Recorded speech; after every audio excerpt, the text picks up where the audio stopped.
I think at some point, most of us have been broke either financially or physically.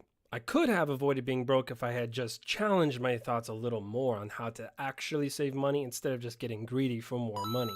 Don't worry, I do well later on this year, only after learning my lesson. And so here's how I became broke after painfully breaking my clavicle and entering my temporary financial demise. My mom and I are living in this really crummy apartment with a cat that we weren't supposed to have, named Gizmo, that liked to pee and scratch our sofas, poop on our bed, so, there's no real attachment to this cat anyways. The landlord somehow finds out that we have a cat, and we get evicted. Now, me, my mom, and the cat have to leave, and there's no real place to keep my cat anyways, so I basically decide to take the cat far away down the road in my yellow backpack. As soon as I was done unzipping the bag, the cat jumps out and runs away immediately and just disappears. So that was, easier than I thought it was going to be.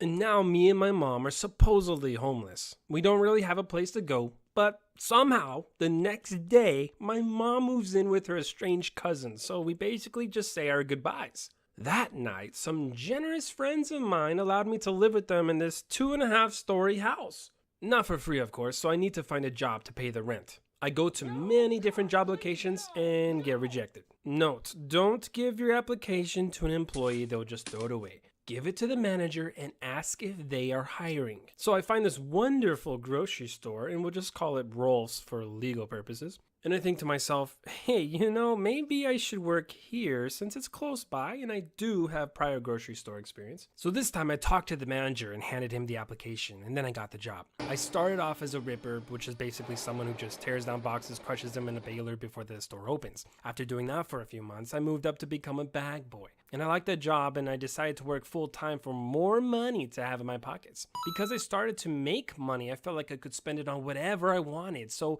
I bought a new backpack, some Barnes & Noble, Starbucks cookies, hash browns from McDaniels, and new clothes from Hallmark. Essentially, anything I wanted. And when my money ran dry, instead of cutting back, I thought I should work more to buy more crap. So I did. I started working full time, 8-hour shifts, 5 days a week, but even then it wasn't enough. I started picking up other people's shifts whenever possible, so people started coming to me whenever they were quote unquote sick. And that's when things really got out of hand.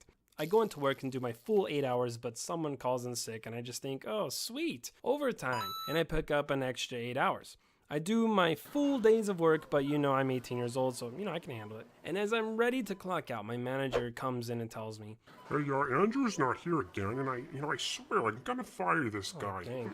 Max, Yes? can you stay in cover for him? Yeah, no worries, no problem. And at this point, I'm just exhausted, but I'm like, yeah, sure. You see, the manager just came in, so he doesn't know that I was there for 16 hours straight. If I stayed, it would not only be overtime, but double overtime. Is that money raining? My eyes were tired, but they could still see all the money signs, so I accept the extra shift. Of course, I didn't function very well at work, but I still worked until the end. And at the end of my third 8-hour shift, it was 24 hours since I've clocked in. And a horrible realization dawns on me. It's tomorrow. And I work tomorrow. That means I work today? Oh, dang it.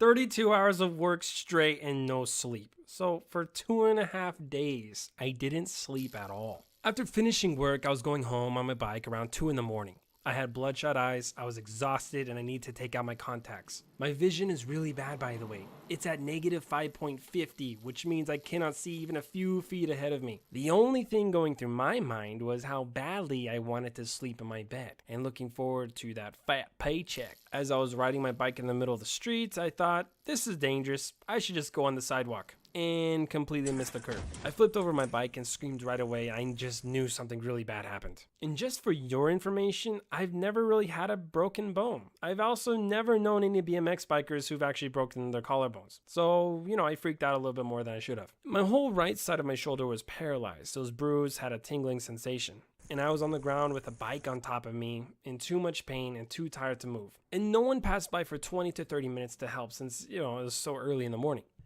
And finally, some guy calls 911, and the police, a fire truck, and an ambulance come. Sir, are you taking any kind of drugs? No, I don't take Okay, drugs. so where are you coming from, sir? I'm coming from work. Okay, that seems a little suspicious. How about you look at my flashlight, please? Alright, fine. Okay, you seem fine. Just take him away. Alright, thanks. So then I go to the hospital, and they give me a sling and an x-ray. Well, Mr. Listenby, it looks like you have a broken clavicle.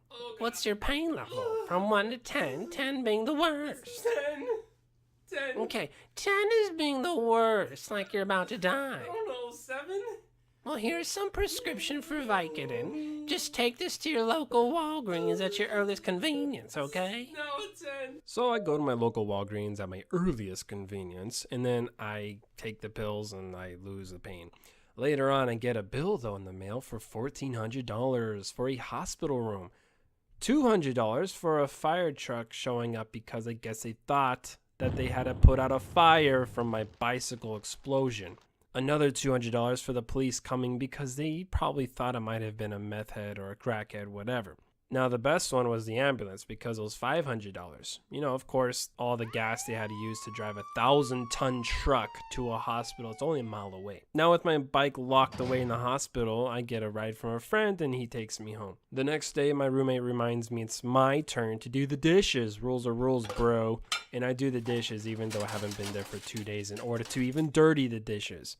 Also, I lose my job at Rolf's because I couldn't go into work and wasn't able to get a doctor's note to prove I couldn't work. And I guess the sling wasn't enough evidence. So all of the money I made for those 2.5 days went to cover a part of my hospital bill. And now I'm without a job for 5 months. Yay. Basically, this whole thing could have been avoided if I just wasn't so greedy and knew how to save money and even spend money on things I actually needed. So that's how I became broke from a broken collarbone.